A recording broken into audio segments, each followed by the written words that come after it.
Hi, my name is Jared and this is Horror October. Today's recommendation is Triangle 2009, written and directed by Christopher Smith, who also directed a wonderful independent horror movie called Severance, as well as Creep and Black Death, meaning his career has created more quality horror than Harvey Weinstein. So Triangle stars Melissa George, who is also in 30 Days of Night, a recommendation from last year's Horror October, and an extremely underrated actress. She is fantastic in this as well, carrying the movie up and down the mountain like some kind of blonde Sisyphus. One of the Hemsworths is in this, I think Liam, but no one really knows for sure. He is fine, like all the Hemsworth brothers, and doesn't distract from the film with his acting. He does distract with his dreamy, sultry blue eyes, but that's unavoidable when you cast one of them.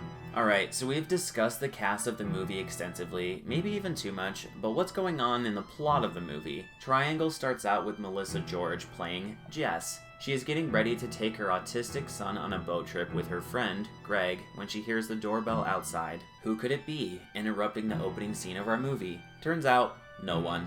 When she answers, no one is there. Christopher then cuts to Jess at the docks, with Tommy notably absent, but Jess explains he is at school and she boards Greg's boat, which is not a euphemism. There, Jess is introduced to Greg's friends, who all have names, I think. The ship sets sail, and while out on the open ocean, a storm approaches and they hear a distress signal while trying to contact the Coast Guard. The storm capsizes their boat, but the group recovers and climbs onto their overturned floating thingy, and they wait for rescue. Lucky for them, a bigger floating thing that isn't upside down comes along and they decide to hop on. Is the bigger, right side up floating thingy their salvation, or something more sinister? Like I said before, Triangle is an awesome movie. I hadn't seen this film in a while, but remember being blown away with how intriguing and well constructed the movie was. On rewatch, I can confirm the movie is meticulously crafted, well acted, well written, well shot, and overall just a joy to watch. And honestly, what better praise could you give a movie than to say it is an absolute joy to watch?